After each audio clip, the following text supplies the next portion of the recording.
Beberapa juta orang di Indonesia tidak sadar gitu-gitu tuh. Kan gue ngerasa, masa iya gue nggak sadar gitu.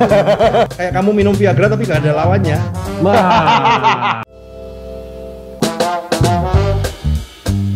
Selamat datang di E-Hangout, teman-teman. E-Hangout, salah satu acara dari Firman Indonesia di mana kita akan mengobrol banyak hal ya, Bang Bobon ya. Apa aja tuh? Tadi habis E-Hangout langsung tepuk tangan. Gue baru mau begini.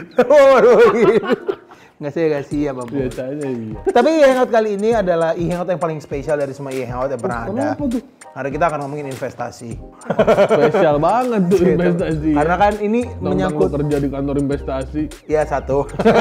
Kedua kan ini menyangkut uang, Bang Po. Oh iya. Semua orang tuh relate gitu dengan masalah Semua investasi. orang butuh uang. Semua orang butuh uang. Nah, terutama kata-kata investasi ya itu kata-kata yang kayaknya bukan lagi naik sih, memang lagi terutama mungkin akibat pandemi orang-orang tuh jadi mulai mengerti gitu tentang investasi menurutku ya. Karena ya mereka mau nggak mau harus belajar gimana caranya ngasilin duit tanpa mereka melakukan apapun ya kan. Betul. Karena kan keterbatasan juga, kita mau ngapa-ngapain terbatas. Misalnya kayak kantor harus ada yang WFH gitu-gitu, ada yang kebagi, ada yang setengah masuk kantor, Setengah ada enggak, gitu, iya gitu kan. benar. Ada yang memang nggak punya kantor sama sekali ya kan. Kayak Anda. nganggur maksudnya. Iya benar maksudnya. Kalau nganggur ya nggak usah pandemi juga emang butuh. Iya, nggak perkara pandemi. Mungkin kayak pengangguran tuh kayak yang dia tuh keluar rumah dulu lah. Ada apa sih heboh pandemi apa sih?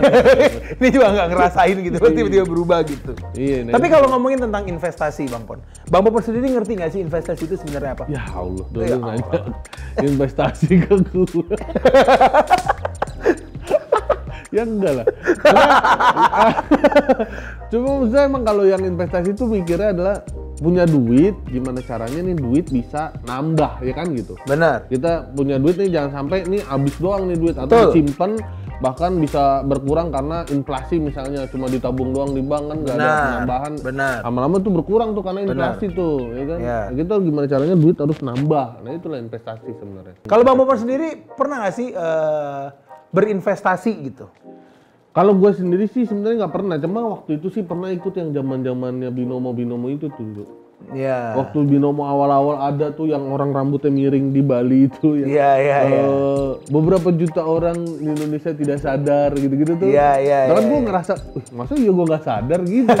Gue kan apa nih gue nggak sadar nih? Iya benar. Masa gue nggak sadar. Terus gue coba lah ikut tuh. Nyobain waktu itu masih demonya. Di demonya tuh bisa menang. Kan demonya dikasih modal tuh kayak 10 juta apa tuh duitnya tuh. Kita mainin tuh, nambah tuh bos. Sehari kayak dapet lah 1 juta sehari tuh main begitu tuh. Keren juga nih, deposit dulu 500.000. Set, main sehari habis. Oh enggak, itu beda dia yang di demo yang asli. Curang nih, makanya gue akhirnya nggak pernah main lagi. Akhirnya sekarang keungkap ternyata binomo tuh ilegal gitu. Iya emang banyak yang kayak gitu sih. Dulu tuh aku juga pernah main, tapi bukan binomo, aku lupa namanya apa. Option gitu lah, aku lupa namanya apa. Dulu tuh aku juga pernah main, dan aku naruh persis Bang, jumlahnya sama 500.000 juga. Itu tuh yang bikin, jadi aku tuh kan dulu ya pas mainnya ya. Main nih, 500.000 taruh nih. Awalnya tuh untung Bang, 100. Wih gila, baru aku duduk bentar aja langsung di 800.000 aku pikir. Ini aku main pakai duit beneran kan. Main lagi kan, wah berkurang nih. Gak apa-apa kan itu duit masih untung, jadi 500.000 masih utuh. Berkurang jadi 300.000 akhirnya, mulai jadi 300.000. Masa aku berhenti di sini kan akhirnya. Udah rugi 200. Udah rugi 200, nanggung dong ya. Terus akhirnya habis juga. Tapi memang jadinya tuh kayak apa ya? Kayak kita tuh nggak bisa benar-benar ngebaca ini bakal kayak gimana gitu, nggak ada jaminannya gitu ya kan. Mungkin ya ini ada sangkut pautnya dengan tamu yang akan kita undang Bang Pon. Kenapa tuh? Karena kita hari ini mengundang sosok yang paling digadang-gadang dia ini adalah sosok master kalau masalah kartu kredit. Apa hubungannya nih? Investasi ke kartu kredit. Nah ini dia. Jadi dia ini baru-baru ini tuh lagi memerangi yang namanya investasi bodong. Oh, selain dia master dalam kartu kredit, dia juga fokus terhadap investasi bodong. Betul. Kalau udah ada kata master, tahu dong kita akan undang siapa? Udah pasti. Deddy Corbuzier. Bukan. Kan limbat lu tadi. Oh iya, master limbat tadi. Maaf ya. Enggak apa-apa. Banyak kan yang master dong. Banyak Iya. master. Ada Berapa master. season tuh The Master? Semuanya bisa kita undang satu-satu Bisa. ya. Tapi hari ini kita akan mengundang masternya di masalah kartu kredit. Kartu kredit. Dan dia fokus ke Investasi bodong. Dia ini adalah yang kayaknya belum lama ini diundang di Deddy Corbuzier. Itu sebenarnya yang nama ngomong Deddy Corbuzier. Dia pernah diundang di Deddy Corbuzier. Dari Corbuzier. Dia pernah diundang di situ. Nah, dia ini adalah orang yang akan kita undang. Dia adalah Roy Sakti. Sesakti apa nih Pak Roy ini? Kita akan tanya saja langsung ke orangnya. Oke.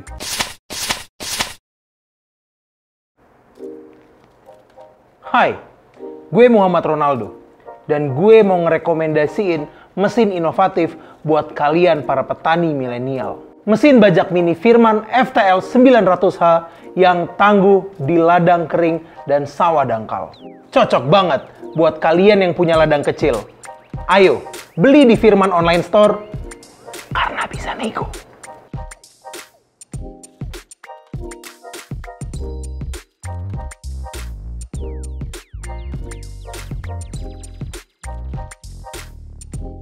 Halo Pak Roy, mungkin untuk teman-teman di sini yang belum kenal dengan sosok Pak Roy, mungkin boleh sedikit dikenalkan diri Pak Roy.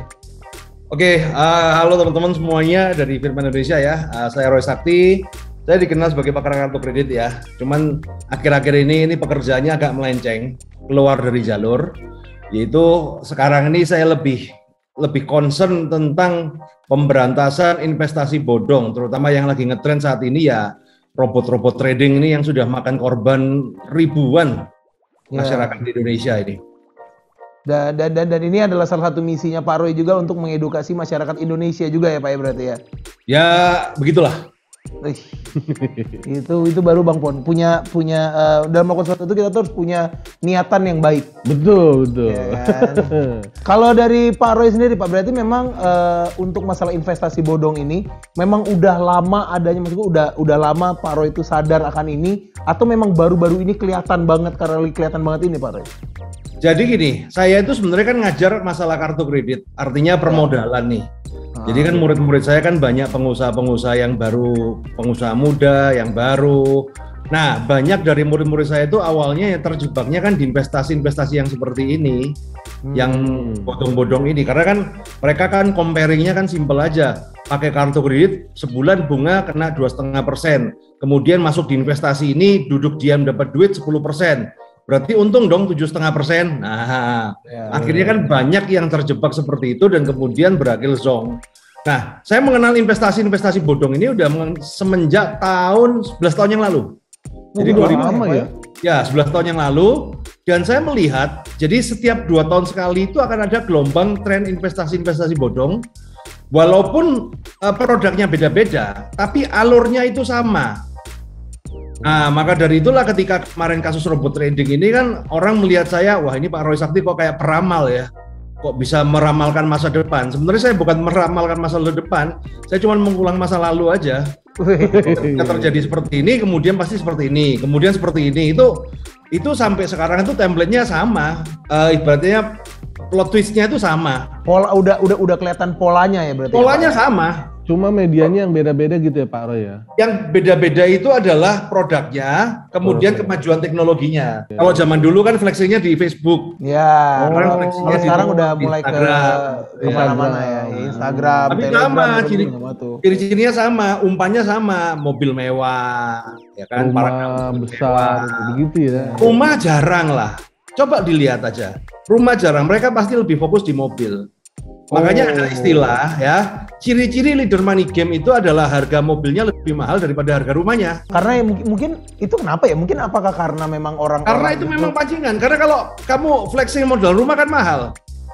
Oh benar Lebih juga, mahal lagi benar juga. modalnya ya. Benar Kan juga. lu lihat istana kan harus 10 miliar. Nah mereka kan kagak punya. Oh Tapi iya, kalau benar beli sih. mobil istilahnya yang 2 miliar, 3 miliar, biasanya kalau yang leader-leader pemula ya pakai Ferrari bekas lah, 2,5 Dari bekas. M itu yang tahun 2010 itu. Oh itu udah narik duit banyak itu. Udah kelihatan lumayan. wah ya. Ketika lebih banyak mulai nambah upgrade, kemudian menjadi Lamborghini ya kurang lebih seperti itulah. Petnya sama. Tadinya ya aku pikir mereka kenapa milih lebih sering flexing mobil itu tuh karena orang-orang kita tuh lebih tergiur ngelihat mobil mewah gitu daripada ngelihat rumah mewah. Ternyata memang karena lebih mahal aja ya rumah mewah itu ya. Ya untuk melihat rumah jadi kelihatan kesan mewah itu kan yang puluhan miliar. Lu mana ada rumah harga 2 miliar mewah? Rumah biasa lah. Iya biasa. Tapi kalau mobil 2 miliar itu kan sudah mewah. Iya. Apalagi kalau masih KPR ya. Nggak kelihatan juga kan gitu kan. Berarti ini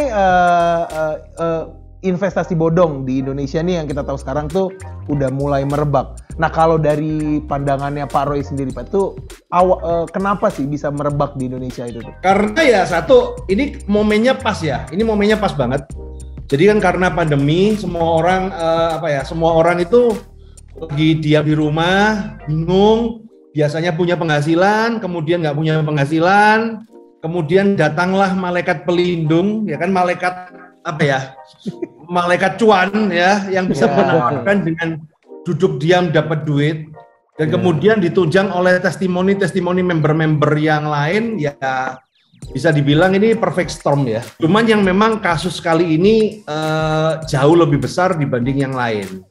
Karena kalau kita lihat beberapa tahun yang lalu biasanya yang perusahaan yang menonjol tuh paling cuma satu perusahaan ataupun 2 perusahaan. Nah kalau kita lihat di kasus kayak yang tahun ini kan robot trading ini kan ada banyak perusahaan.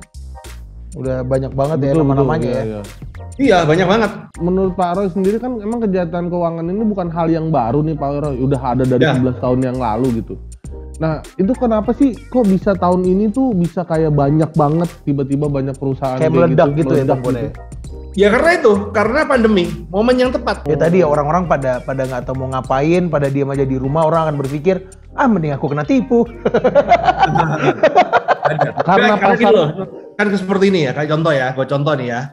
Misalnya lu mungkin lu seorang punya pabrik nih, lu punya pabrik, ya kan? Kamu harus bayar karyawan, sedang pabrik tidak beroperasi atau nggak laku, kan juga dia kan mulai berpikir bagaimana caranya dia bisa menghidupin karyawan, kemudian bisa berjalankan bisnisnya. Akhirnya dia melihat peluang-peluang investasi yang lain, dan kemudian datanglah si robot trading ini dengan menawarkan 1% per hari, per bulan 20%. Dia kan mulai berpikir, saya naruh uang 1 miliar, 1 hari saya dapat 10 juta. Ini kan kalau 1 bulan saya bisa dapat ya 200 juta. Itu kan sudah cukup untuk membayar karyawan saya, gaya hidup saya. Nah awalnya coba yang kecil, kok enak ya kan, dilanjutin lagi, lah kok makin enak itu kan, akhirnya diselon semua. Oh gitu ya, berarti cara mainnya tuh memang di awal tuh dibikin enak dulu, ya pasti habis itu baru diambil ya Pak Roy ya. Ya memang gini, kalau kita berbicara skema Ponzi ya, jadi skema Ponzi itu adalah sebuah bisnis yang sebenarnya tidak ada bisnisnya, tapi dia cuman bagi-bagi aja uang masuk di pertama, ya istilahnya uang masuk di pertama digunakan untuk bayar investor yang di angkatan sebelumnya, begitu terus. Ya kayak orang main congklak lah. Ya, nanti kan dia bagi-bagi terus ya. Artinya kan begini, kalau kamu naruh saya 1 miliar, ya kan kamu naruh saya 1 miliar, saya tiap bulan memberikan 10%, ya. Selama setahun pertama itu kan uangmu yang sebenarnya kita kasihkan. Dikembaliin lagi gitu ya Pak Roy? Iya, bener juga. Sebenarnya kan uangmu kan, 1 miliar kan, misalnya sebulan saya ngasih 10% nih. Iya benar. Ya kan saya ambil 100 juta kan saya pegang uang 1 miliar nih. Kan sebenarnya kan uangmu, makanya lancar. Iya benar. Benar. Berarti kan kemudian ada, nah ini skema Ponzi ini kan akan berkembang ketika ada orang baru. Betul. Nah, ketika ada orang baru kan ada orang yang masuk, kasih lagi, begitu terus. Itu kan namanya skema Ponzi. Berarti maka ketika skema Ponzi terjadi adalah tidak ada yang dirugikan, semua happy. Iya, pun yang awal-awalnya pengusaha skema Ponzi-nya itu juga belum nggak dapat apa-apa belum ya Pak Roy ya. Karena dia masih dapat, pasti dapat happy semua. Sampai pada titik pertumbuhan jumlah member tidak sebanding dengan bonus yang dibayar, mulailah terjadi masalah. Di situ dia mulai mengeruk keuntungan itu ya. Iya, biasanya kan WD-nya diperlambat. Biasanya sih kalau awal ya, gejala awal tuh maintenance ya kan. Ada pembaharuan, kemudian makin lama makin sering maintenance-nya. Itu sebenarnya udah ciri-ciri gitu.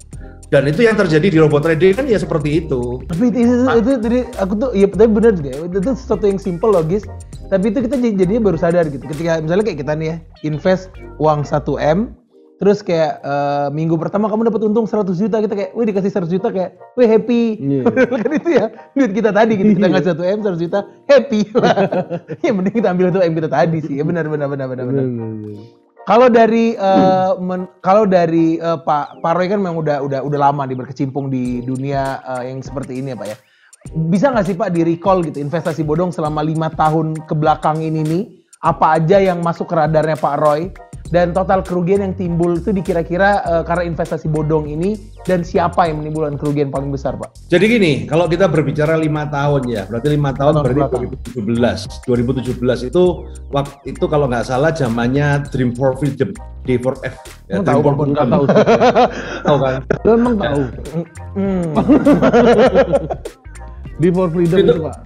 Dream for Freedom itu dia nggak ada produknya, dia jadi memang benar kayak asuransi berantai. Ya, asuransi, oke. Nah, kemudian dari situ itu gede, itu yang paling gede ya, itu paling gede ya. Jadi setelah Dream for Freedom itu kemudian sekitar 2 tahun itu adem ayem ya. Kalau ada pun yang kecil-kecil, kemudian mulai muncul yang namanya apa itu? Mia. Oh sorry Pak, motong. Adem ayem tuh nggak ada. Aku pikir adem ayem tuh nama skema Ponzi yang lain. Bukan. Itu saudaranya Adem Sari itu ya. Bukan ya Pak. Sorry. Saya kira tadi. Karena itu kasusnya besar. Jadi kasusnya begitu besar, masyarakat tahu semua, akhirnya sadar kan. Ya. Nah, kemudian kan ada produk-produk lain kan nggak bisa gede. Kemudian mulai ada lagi di tahun 2018 yaitu Mia. Ya kan, Mia itu forex juga sama, ya, cuman dia copy trades ya. Kemudian masuk lagi namanya GCG. Nah, kemudian dari situ 2019 mulai muncul yang namanya Net 89. Pertama kali robot ada. Robot pertama kali 2019. Net 89. Apa tadi namanya Pak? Net 89. Net 89. Ya. Nah, kemudian 2020 mulai muncul yang namanya DNA Pro dan lain-lainnya. 2021 muncul yang namanya Fahrenheit. Nah, jadi awalnya itu di tahun 2019 ya. Yang robot trading pertama kali. Ya, robot trading 2019. Sorry Pak, biar nggak salah kaprah. Robot trading itu tuh jadi tuh yang ditawarkan itu kayak kita itu berinvestasi tapi nanti dijalankan sama robot kan gitu kan Pak ya? Jadi gini, yang namanya investasi bodong itu pasti ada story. Ya. Story yang kayak wah ini ada jalur cuan nih gitu kan. Iya. Story itu dibuat serial mungkin gitu kan. Nah, story yang dibawa di robot trading adalah bahwa ini adalah sebuah robot yang kalau kita ngomong robot tuh kan imajinasi kita itu udah kayak transformer gitu ya. Iya, betul. Kamu tahu sih imajinasi saya apa? Yang di kepalaku itu soalnya. Ya, kita melihatnya kayak begitu imajinasinya robot ya. Bahwa dia bisa menghasilkan keuntungan. Nah, kalau manusia itu kan pakai emosi apa segala. Nah, itu kan kelihatan real. Oh ya benar juga ya, robot kan lebih pintar gitu ya. Nah, iya. Yang sebenarnya nggak ada robot itu ada. Jadi gini, robot itu ada, tapi ya nggak sesakti itu teman-teman. Karena yang sakti memang cuma Pak Roy ya Pak ya. Ya. Kenapa robot trading itu legendaris? Karena ini ngalahin trader beneran. Kenapa ngalahin trader bener? Karena nggak ditradingin dia, karena skema Ponzi. Kalau skema Ponzi kan pasti untung.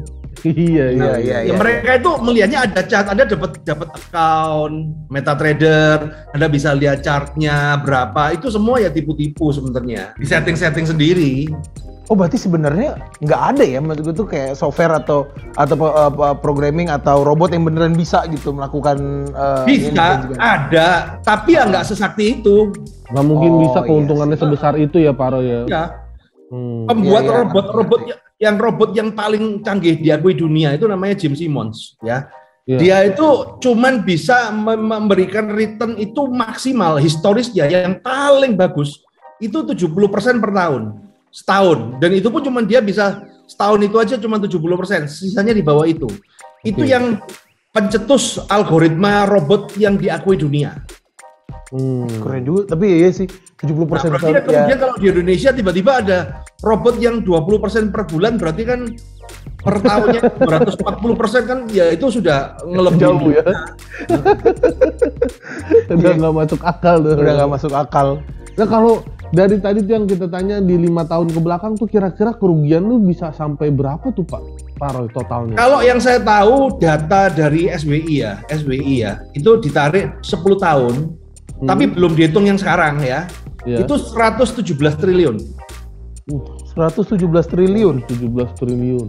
Ayo nolnya berapa yo? Bingung pasti ada. Bingung Pak. Itu Pak ya, saking banyaknya aja kita tuh nggak kebayang itu sebanyak apa. Iya. Dan sekarang ini robot trading ini diperkirakan sekitar 50 triliun. Yang robot trading ini?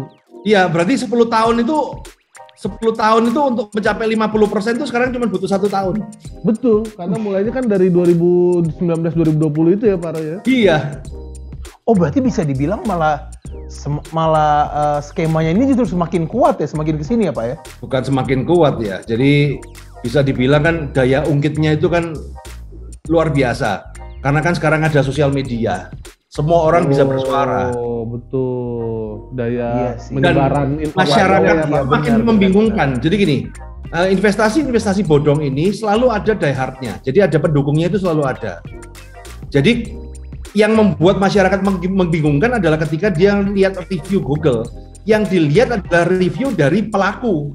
Iya. Nah kalau kisarannya tuh kebanyakan yang mengalami kerugian tuh dari kalangan mana sih Pak Roy? Apakah kalangan yang pemilik pabrik yang tadi Pak Roy cerita atau malah orang-orang biasa tuh Pak Roy? Orang-orang biasa sampai pemilik pabrik, pejabat ada, DPR ada, pejabat juga polisi ada, ada, pemuka agama ada, rata ini bisa dibilang. Padahal ya Pak ya, kalau aku ngelihat ya, kalau orang-orang memang udah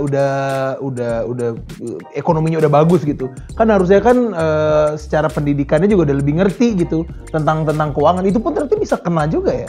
Karena logika kan berpengaruh dengan logistik. Logika berpengaruh pada logistik. Iya. Kebutuhan logistik di masa pandemi ini ya. Iya benar. Iya. Apalagi ditunjang dengan flexingnya artis, istilahnya flexingnya afiliatornya kan? Afiliatornya tuh. Iya. Bikin tergiur loh. Iya. Kalau Anda lihat coba deh, lelang artis itu yang menang. Kalau nggak afiliator robot trading ya afiliator binary option. Nggak ada yang lain. Semua lelang artis di tahun 2021. Yang kayak waktu itu yang dia ngomongin sama Reza Arab, yang dia ngomong sekarang dia ngelelang barang, nggak ada lagi yang ngebit. Dulu kan kalau mereka tuh kalau ada yang ngelelang tuh, yang ngebit tuh pada rame-rame tuh. Bener. Sekarang pada mulai agak-agak takut kayaknya ya Pak ya.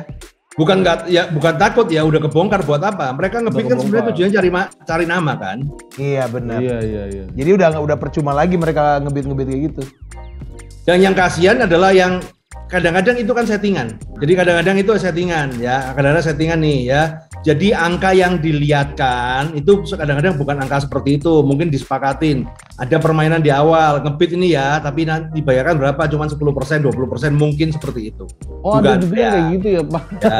Jadi kalau kemudian sekarang yang ada kena Barreskrim kemudian nekorin harus mengembalikan 100% itu ya mungkin dilema bagi dia. Karena waktu itu kenanya nggak segitu. Ya, cuman pabriknya kan segitu gitu. Tapi saya nggak nuduh ya, saya nggak nuduh ya. Saya nggak nuduh siapa-siapa. Jadi ini imajinasi lah. Kemungkinan. Iya. Reza Arab mungkin. Jangan Jangan. Tapi cuman kan kalau artinya kan kalau Bang Reza mengembalikan 1 miliar itu berarti kan ya bener ada uangnya 1 miliar gitu loh. Berarti dia yang bukan settingan. Bukan settingan lah. Nggak tahu, tinggal nggak tahu uangnya itu uang siapa kan kita nggak tahu. Iya. Atau bisa jadi dia tuh sengaja ngumpulin uang 1 miliar itu biar nggak ketahuan kalau itu settingan kali ya. Ya jangan berasumsi kayak gitulah. Jangan berasumsi. Cuman kan itu settingan kan. Permainan mereka gitu. Tetap aja. Iya sih. Karena kalau jual headband 2 miliar logika nggak itu? Ya enggak lah Pak, mana ada logikanya. Oh iya, headbandnya Atta ya Pak ya? Iya. Iya itu ada tuh headbandnya Atta. Itu mungkin Atta lagi nggak bisa tidur tuh. yang dapat kan juga afiliator robot trading itu. Iya. Ya aku udah 2 miliar loh jual headband. Padahal tuh gimana ya? Kita tuh benci sama Atta gara-gara headbandnya gitu. Dan itu laku 2M makin sebel kita ya. Kita dengarnya makin kesel lagi. Nah kalau robot trading itu kan cuma tools tuh Pak Roy. Di dunia ini sebenarnya robot trading yang bener itu tuh ada gak sih? Ada. Robot trading yang bener tuh kayak aplikasi. Jadi kamu tahu yang namanya MetaTrader, kemudian ada file yang ditempelin di situ, dia bisa gerak sendiri. Tapi jadi file itu walaupun robot, tapi kan tombol on dan off-nya itu kendali di kita. Oh, saya mau nyalakan. Oh, nggak cocok, saya matikan gitu loh. Itu yang benar begitu. Dan bisa digunakan di semua broker. Oh, itu yang benar. Nah, jadi gini ya teman-teman ya, untuk yang orang awam-awam di dunia forex. Jadi kan kalau di dalam dunia perdagangan berjangka, yaitu transaksi valuta asing apa segala, maka kita perlu yang namanya broker. Broker itu tempat kita jual ataupun kita beli. Nah, broker. Nah, ibarat kata broker itu bandar deh. Kalau saya ngomong pakai bahasa manusia ya, anggap aja broker itu kayak rumah judi deh, kasino. Iya. Nah, Anda nyari joki karena Anda tidak bisa berjudi yang canggih, Anda cari joki. Iya. Ketemu jokinya si robot, namanya robot. Oke. Nah, ini joki sakti mandraguna, tapi cuman bisa di rumah kasino itu aja. Kalau di rumah kasino yang lain, dia nggak sakti, dia kalah terus. Kenapa begitu? Karena ternyata ada kong kali kong dengan rumah judi itu. Oh. Kamu tak menangin ya. Nah, tujuannya ketika kamu menang kan orang testimoni makin banyak. Nah, ketika yang masuk sudah banyak, ya kemudian judgment day, yaitu tinggal disembeli. Krek gitu kan, di MC-kan, tinggal lari ke Turki. Kemudian ya itu endingnya di situ. Pembantaian masalnya di situ. Kalau jokinya yang bener dia bisa di semua rumah ya. Iya, kalau joki yang bener lu mau taruh di tempat judi manapun ya bisa. Iya. Ya Ada sebenarnya. Ya benar, dia tuh adalah tools, tapi yang tidak orang sadari itu tools itu bukan dipakai oleh kita sebagai pengguna, tapi ya tools itu dipakai oleh para bandar-bandar ini dan kita itu malah produk ya sebenarnya. Ya, kita pengguna bisa, tapi kita itu punya kuasa terhadap robot itu. Kan masalahnya sekarang ini kan yang robot-robot trading kan kita nggak punya kuasa terhadap robotnya. Iya, yang robot trading yang kalau misalnya abal-abal ya. Sekarang ini kan sebenarnya kan titip dana berkedok robot trading sih. Iya, titip dana. Iya. Kan ini maksudku ini kan masalah itu udah kompleks ya Pak ya. Udah banyak banget gitu dan buktinya juga udah rame banget. Ini kenapa maksudku tuh kenapa nggak ada kayak apa ya tindakan yang benar-benar tegas gitu. Kan kita tuh punya banyak badan pengawas ya. Tapi apakah memang nggak sesusah itu untuk ditindak lanjuti atau buktinya gimana? Kepala badan pengawasnya kemarin kena minyak goreng. Wah. Iya benar juga. Iya juga ya. Mungkin itu ini menjawab itu. Jawabanmu sudah terjawab di situ tuh. Iya benar. Mungkin ini agak susah karena dari pemerintah kita juga banyak yang bandar. Jadi gini loh, teman ya kita lihat ini ya. Kenapa aturan itu dibuat kayak abu-abu? Karena ada cuan di situ. Ada cuan di celah-celah itu ada cuan. Ini terjadi pembiaran. Kenapa terjadi pembiaran? Karena sebenarnya yang saya nggak bisa share ya teman-teman. Kadang-kadang kalau saya tahu datanya, tahu faktanya, cuman kan tidak bisa membuktikan. Iya betul. Karena nanti siapa-siapa yang dapat berapa itu saya ngerti semua. Cuman kan saya nggak bisa publish di sini membuktikan. Tapi intinya adalah di fase-fase awal ya ini adalah kalau orang Jawa tuh bilang bancaan rame-rame. Jadi ini ada sebuah pesta, ini semua orang menikmatin ini. Dari oknum aparat, oknum regulator, ya, oknum afiliator, pokoknya semua tortor itu menikmatin. Aligator. Karena terjadi pembiaran. Aligator. Baru ketika 2022 mulai dikencengin dikit karena sudah ada potensi. Jadi kan ketika 2022 kan ya yang nikmatin juga mulai mikir. Wah ini kalau diterus-terusin mati kan mulai cuci tangan semua. Oh, barulah ketangkep. Ya, baru seperti ini. Kalau nggak ada yang cuci tangan mah terus nih. Iya.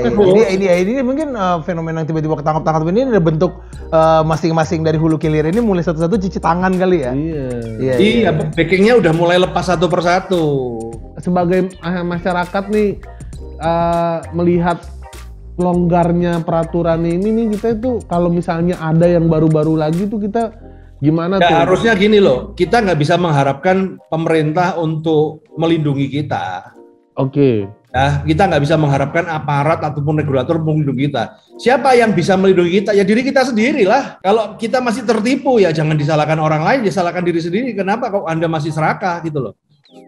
Iya sih, itu sih permasalahan gitu tuh itu terlalu serakah gitu. Jadi kayak pengen banget cepet kaya gitu. Padahal kan dunianya hanyalah sementara kan. Wah. Ini ya. Kita apa Tapi kalau dunia di dunia loh bro, jadi orang miskin tuh kagak enak loh bro. Lu nggak tahu rasanya Do jadi orang miskin. Lu kayaknya dia udah baca bukunya ini Pak Indra Kents itu Pak yang miskin itu ya. Dia udah baca nih. Tapi ya kalimat-kalimat kayak buat duit itu tidak bisa membeli segalanya. Itu sebenarnya kalimat-kalimat kayak itu tuh adalah kalimat-kalimat yang cuma boleh dikatakan sama orang yang pernah megang duit banyak gitu. Iya. Kalau orang-orang yang belum pernah megang duit dia ngomong kayak gitu tuh kayak ya itu dia cuma bikin happy diri dia sendiri aja gitu. Sebenarnya nggak valid gitu jadinya. Oke, ini kan selain kita harus melindungi diri kita sendiri. Cuma maksudnya ada nggak nih dari Pak Roy Sakti tips kita nih kalau mau melangkah ke investasi gini? Oke, jadi gini loh, kadang-kadang kan sebenarnya nomor satu adalah kita sebenarnya gathering data. Sebenarnya kan sekarang itu informasi begitu terbuka. Cuman karena keterbukaan ini dan kemudian penjahat pun melek algoritma, maka saya kasih tips, ya. Jadi yang dimaksud melek algoritma adalah apa? Mereka juga membuat konten-konten yang pro dengan produknya dia. Yeah. Oh iya. Nah, itu kan yang sebenarnya membingungkan masyarakat. Loh, kata si ini bagus kok, kata si ini bagus kok. Lah itu kan menjadi bingung. Betul. Nah, maka sebenarnya tipsnya sepele banget. Jadi kalau misalnya ada sebuah investasi baru apa segala, coba dicek di Google, ya kan? Istilahnya kalau 90% berkata bagus, maka itu bisa dipastikan produknya bagus. Tapi kalau terjadi perdebatan di dunia maya 50-50, saran saya jauhin. Jadi nggak bisa kita ngomong jelek 100% nggak ada, karena mereka juga membuat alibi-alibi untuk apa ya, melegalkan produknya dia. Kita juga membuat konten untuk fight, terjadi perdebatan. Nah, jadi kalau perdebatannya 50-50, oh berarti ini bermasalah, udah gitu aja. Oke, berarti intinya kayak gitu ya, tuh teman-teman. Nggak mungkin ada perdebatan, nggak mungkin ada yang mengkontra kalau memang nggak ada bukti awalnya ya Pak ya pasti. Iya. Karena pasti akan setiap terjadi masalah kayak gini pasti kalau Anda lihat ya robot trading apa itu pasti pro and kontra. Tapi beda kalau Anda lihat ke YouTube ya pembahasan tentang misalnya contoh reksadana, ya pasti 90% positif. Ya kan kalau istilah pembahasan tentang deposito 90% positif. Ya, pembahasan tentang saham 90% positif pasti gitu loh. Betul. Iya. Tapi kan kalau robot trading apa kalau Anda cek ya kan pasti ada yang pro dan yang kontra. Tergantung algoritmanya kemana gitu. Sebenarnya yang kayak reksadana gitu itu pun masih ada sih yang dia tuh ngomong pro kontra, tapi lebih ke riba. Gitu pada ngomongin itu. Ya itu kan gini, satu dari sisi legalitas, yang nomor dua kan kualitas. Reksadana juga kan ada kualitasnya juga gitu. Tapi kan kita itu ketika kita berinvestasi ya, kita itu kan sebenarnya kan bersedia untuk rugi ketika kita mengambil yang high risk ya high return, betul kan? Betul. Tapi kita kan tidak bersedia untuk ditipu. Masalahnya kan di situ. Iya. Oh iya benar. Betul. Ini berarti ini kan sekarang 2022. Berarti kemungkinan 2023 2024 adem ayem dulu ya Pak Roy ya. Nanti baru 2025 ada. Kelihatannya 2024 muncul lagi. Oh, 2024 muncul lagi. Iya. Kita tunggu aja ya. Bareng sama ini ya. Tuh, sebenarnya sekarang itu banyak muncul tapi nggak bisa tren gede gitu, nggak. Kecil mati. Oke. Iya. Tapi itu ketika dia mati juga bawa duit juga miliaran loh. Walaupun kecil ya, walaupun nggak naik gitu ya. Sekarang kenapa sih Pak kok bisa teman-teman? Contoh gini ya. Kita berbicara yang robot trading ini yang pemain besar. Pemain kecil itu banyak. Anda pernah dengar Yagul nggak?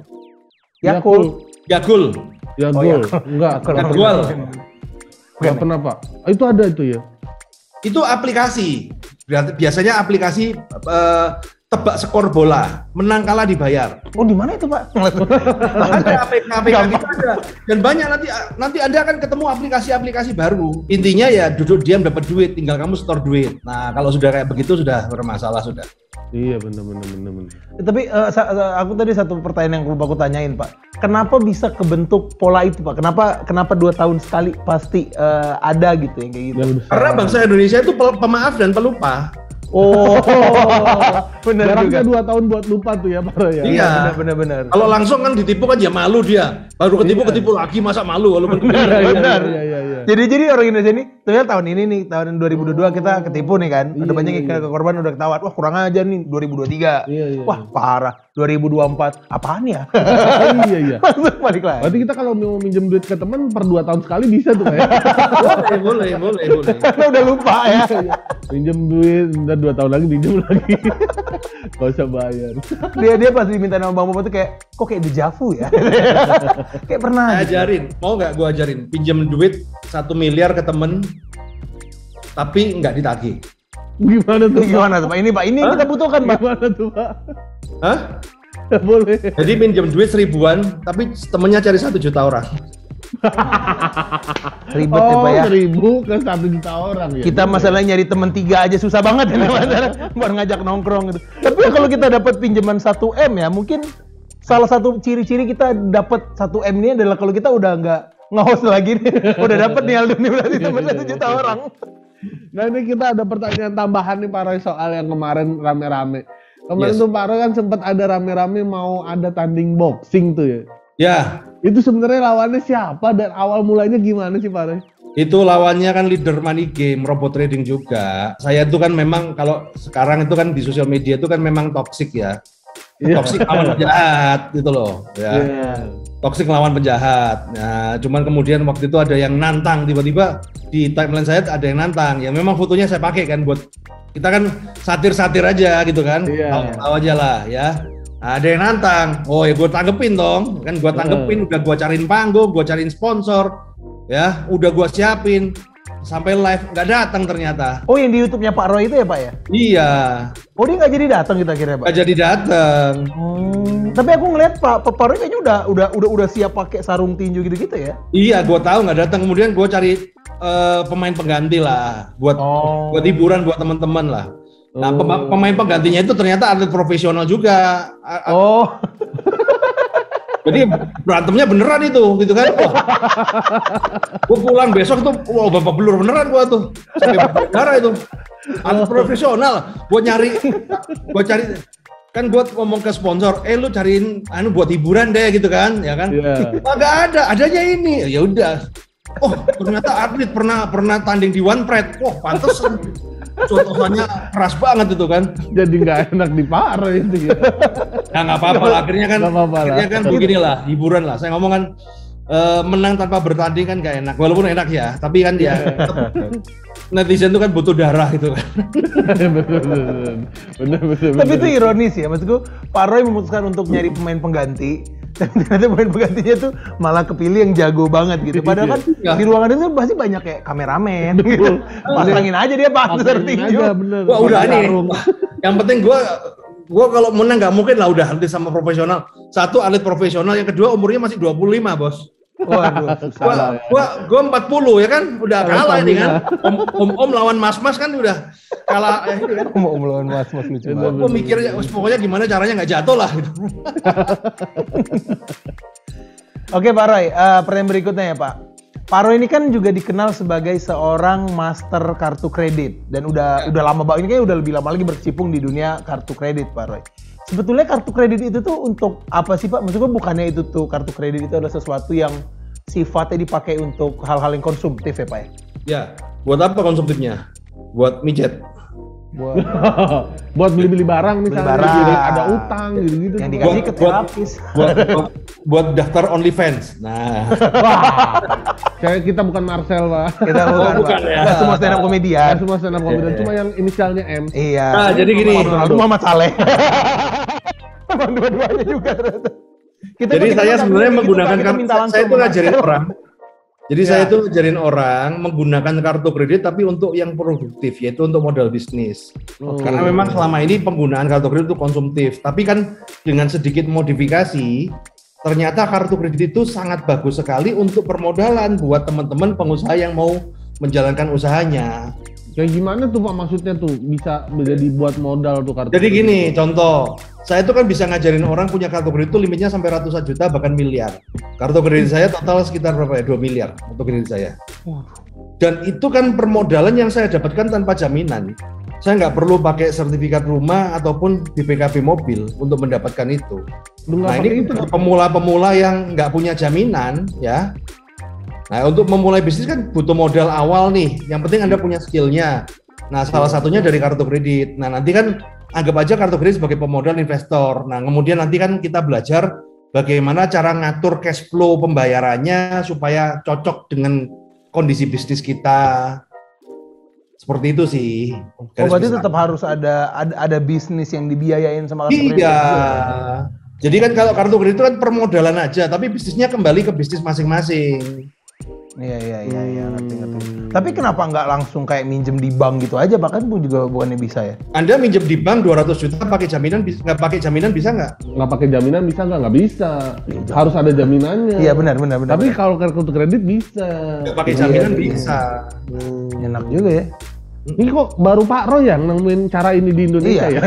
Kayaknya selama ini sebenarnya banyak. Jadi sebenarnya banyak. Cuman memang saya yang membuat kurikulumnya. Jadi kan sekarang itu pengajar kartu kredit itu bisa dibilang kurikulum dari saya. Gitu. Dan memang saya konsisten ya dari tahun 2010 kan ya memang saya aja hancur gara-gara kartu kredit, bangkit gara-gara kartu kredit, nikah modal kartu kredit, anak pertama nggak punya uang gesek kartu kredit itu loh.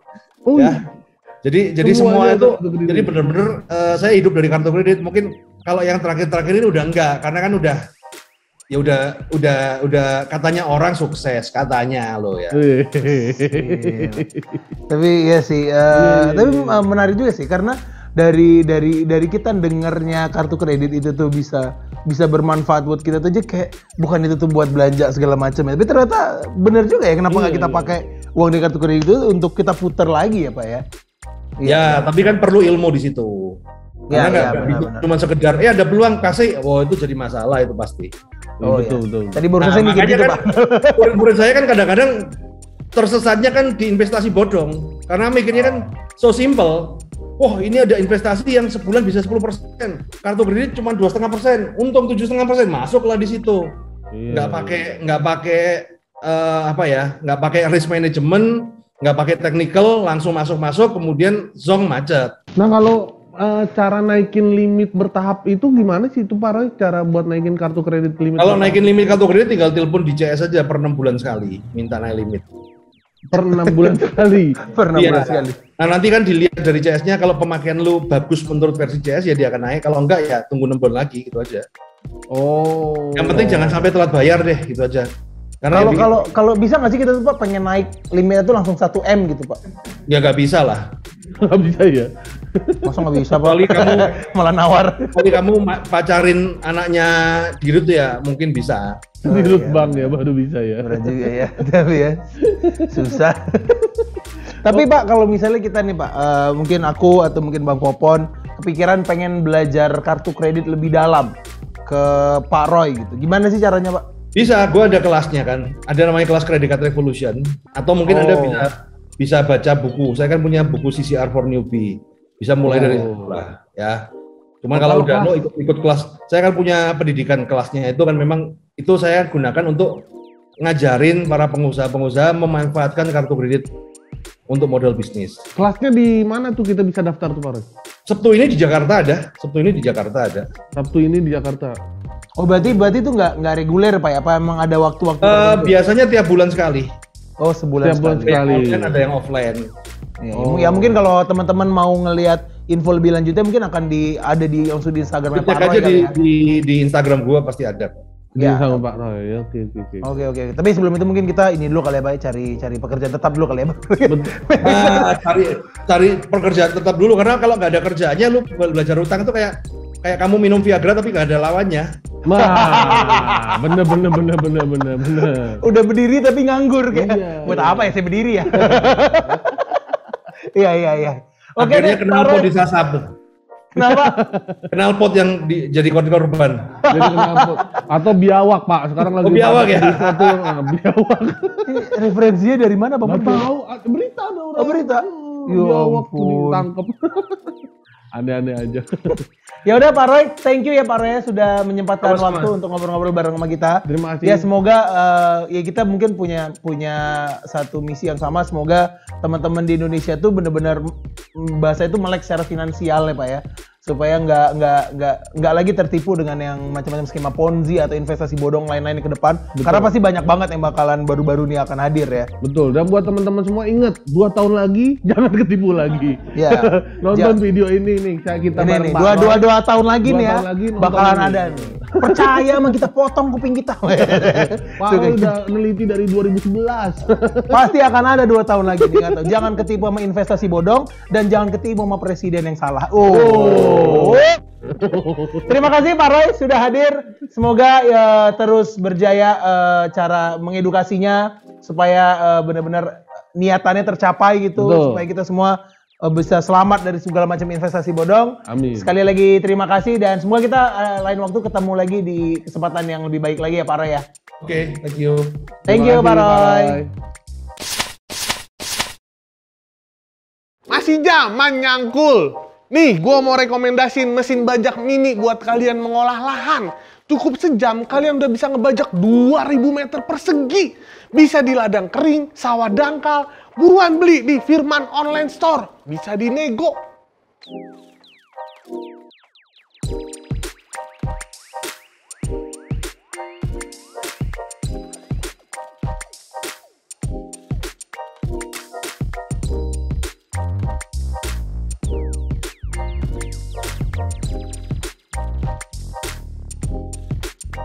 Nah, teman-teman, itu dia tadi kita udah sempat ngobrol dengan Pak Roy Sakti, ya kan?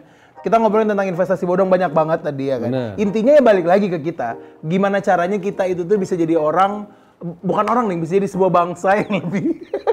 Apa sih lo? Ya, lebih hati-hati dalam melihat adanya investasi-investasi baru. Itu selalu ketawa-tawa mulu nih, karena emang ini korban investasi dia. Karena tadi ngomongin investasi baru tuh kayak relate gitu ke kita ya kan. Tapi ya itu balik lagi gimana cara kita tuh melek gitu secara finansial. Betul. Karena ya kalau banyak yang nggak bisa melindungi kita, ya mau nggak mau kita yang harus melindungi diri kita sendiri Kita tentunya. ingat siklus 2 tahun yang udah dijelasin sama Pak Roy tadi. Berarti 2002 24, 25, nanti tuh hati-hati tuh. bulan-bulan apa berarti? Ya, nggak sampai Oh nggak sampai sebulan. oke. Tahun-tahunnya aja ya. Tahun-tahunnya aja ya. Nggak detail juga, Pak Roy kan bukan peramal. Iya benar. Tapi tadi banyak yang diomongin sama Pak Roy jadi kenyataan. Betul. Nah itu dia teman-teman, kita udah selesai ngomongin tentang investasi bodong. Kalau misalnya kalian mau komen-komen, silakan langsung tulis aja di bawah. Mungkin kalian punya pengalaman yang sama, akan kita bacakan coba. Oh, udah nggak ada lagi. Udah nggak ada lagi. Makanya pas live kemarin kalian nggak komen, jadinya nggak bisa kalian komen sekarang kan. Komen di bawah, nanti kita baca di next episode. Kita baca di next episode. Komen aja kira-kira kita perlu ngebahas apa lagi di hangout berikutnya. Mungkin kalian mau tampil, misalnya kalian punya cerita yang menarik, komen di bawah karena nanti pasti tidak akan kita baca.